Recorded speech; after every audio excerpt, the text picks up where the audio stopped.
Людей, неинтересных в мире, нет.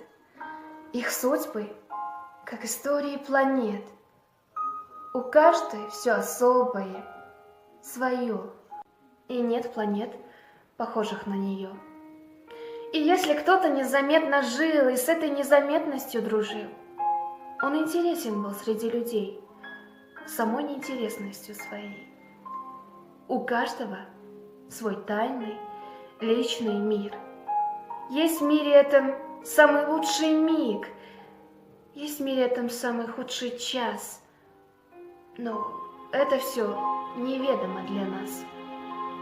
И если умирает человек, с ним умирает первый его снег, первый поцелуй и первый бой. Все это забирает он с собой.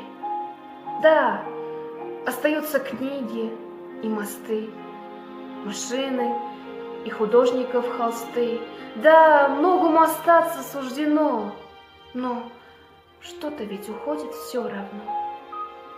Таков закон безжалостной игры. Не люди умирают, а миры.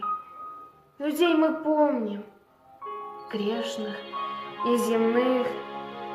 А что мы знали в сущности о них? Что знаем мы про братьев, про друзей?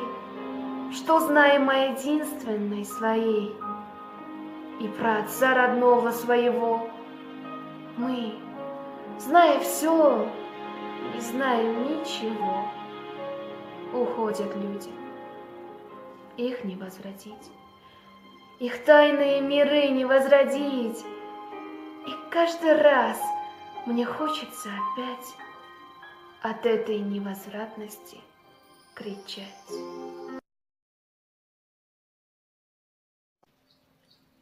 Мать-Земля, почему не падают горы? Почему не разливаются озера, когда погибают такие люди, как Субанкул и Касым? Оба они, отец и сын, были великими хлеборобами. Мир извечно держится на таких людях. Они его кормят, поят, а в войну они его защищают. Они первые становятся воинами.